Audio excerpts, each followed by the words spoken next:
Everyone, welcome back to the Cyber Union. My name is Michael. We're going to be talking about cybersecurity stuff today. Now, the Cyber Union is here to help provide resources to people getting into the cybersecurity world. There is so much knowledge out there, you got to know where to start. That's what we aim to do here, is to give you a path to the knowledge you need to learn so that you can ramp up your knowledge more quickly and get a job and grow in your career much faster. This week in particular, we're going to be talking about certifications. There's tons out there. Which ones are the best ones to go after and why? And even in particular, we're going to point out one. If there's any one you can choose as an entry-level candidate, which one should you take? We're going to hone in on that one and reveal it to you on this episode of the Cyber Union YouTube channel.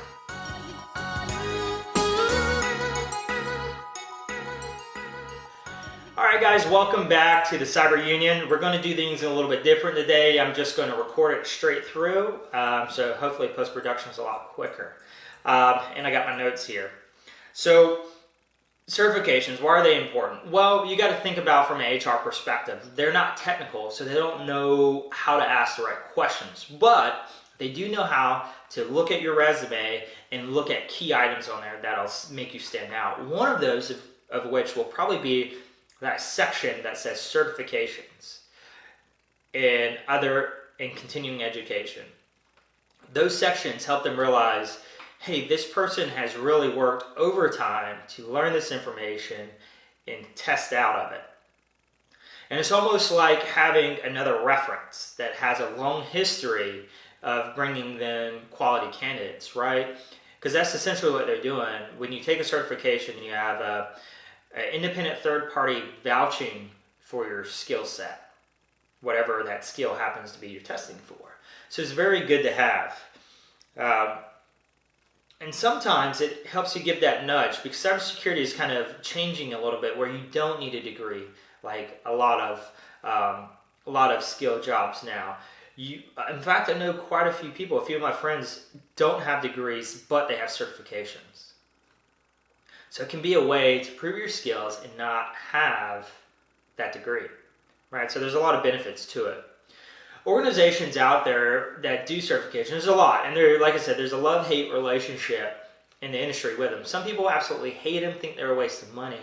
But I would argue no, for the same reason that I mentioned before. It's a third party vouching for you. Now, some of them cost a lot, absolutely.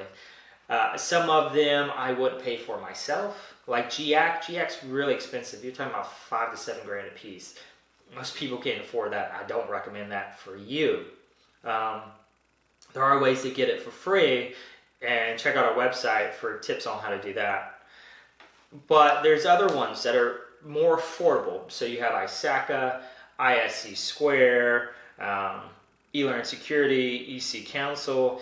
These are all other ones that have been around for a while, except eLearn Security. They're a new player. The rest have been around for a while, so they have a really good reputation. Now, ISC Square, they're more well known for their CISSP or CISSP certification, and that's for management types. I don't recommend you go after that right now. You also have EC Council, who's well known for their CEH, Certified Ethical Hacker. Now that one helps you understand the different types of tools that hackers are using. Some people hate that one as well, but I still say that's really good fodder for the resume. For whatever reason, HR people love it. Now, eLearn Security, I want to talk about that for a second. eLearn Security is a new player. They're not well known, so they're not going to be a super big bump on your resume that one of these other guys may be.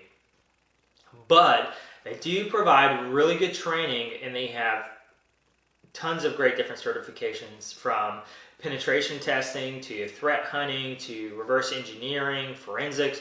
They have a lot of very niche specialties that may be of interest to you, and it's relatively affordable compared to some of these other ones. So for instance, like EC Council, if you want to take the exam and the course, you're talking about $1,500 to $2,000 about that.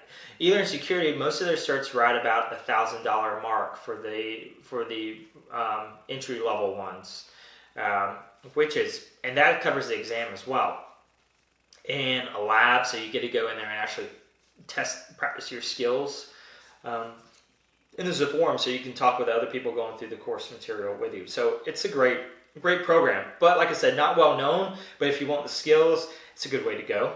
If you like that framework for learning, I like that myself. I like to know what I'm learning ahead of time, and have a program built around that. So let's go back to which one I would recommend. So out of all the certifications out there, there's tons, there's probably hundreds of different certifications. Which ones should you choose as an entry-level candidate?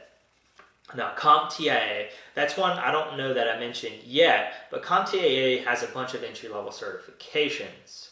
For more advanced ones, I wouldn't do them, but they are really well known for entry-level certifications. I'm talking about A+, that's for help desk folks. Network+, that's for basic networking. Sec+, that is for security fundamentals.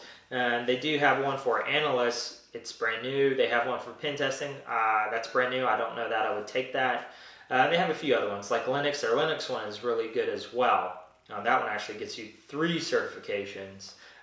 Just how they did it in conjunction with the Linux Foundation. But neither here nor there. Security Plus is what I'm recommending to you. Security Plus is fantastic. You're talking about maybe $300 to $400 for the exam. The books are super cheap, under $50 a piece. The videos we're going to be recommending in a second are free. So it's a very cheap entry-level certification that covers fundamentals such as cryptography, different types of authentication mechanisms, various threats out there, basic frameworks that are used in cybersecurity, a little bit of the legal stuff, so stuff like HIPAA and different legal frameworks and regulations that you would need to know. It really covers the fundamentals that make it easier for you to get up to speed quicker if you get hired. That's why it's fantastic. You have this foundational knowledge, and then your supervisor in training is going to build off of that to get you up to speed so you can do proper analyst triage work. So it's a fantastic certification for that. Now, to study for this, I guess this is like bonus material, but there are some great books. Down and below, I left an affiliate link, an Amazon affiliate link for a book that I use. So it's not just some random book I chose off of Amazon. I've used it, and most people I talk to about Security Plus have used it as well. So it's great. They keep it up to date. Make sure I added the one that is the most recent one for the Sec Plus. So make sure you're using that one. If you don't want to use the link, it's all good. It helps support the website and all this other stuff we use to make these videos and content. So please, if you do have the time, use it. So that book is great, but one resource isn't enough to help you pass the exam, unfortunately. So just by reading that book, you're not going to be able to pass the exam probably. There are some free videos. One set is by Cybrary. The link is below for their CompTIA Sec Plus training material. It's free. Use it. I would recommend going through that at least once, or this other series by Professor Messer, who a lot of people swear by as well. He is fantastic. He has his own book if you want to use that instead. But he also has great training materials, test questions, all of that. Also, we do have some test questions, a link to some practice test questions below, but if you get that book, it's going to have a bunch of test questions. Professor Messer is going to have a bunch of test questions. So between the book, the videos, the practice questions, you should be ready to go to study and pass this exam.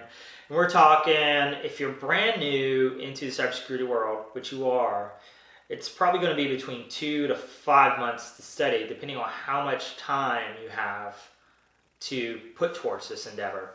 If you study every day, like you're knocking out a chapter a day in the book, I mean, you're talking about probably a month you could do it in if you really worked hard at it.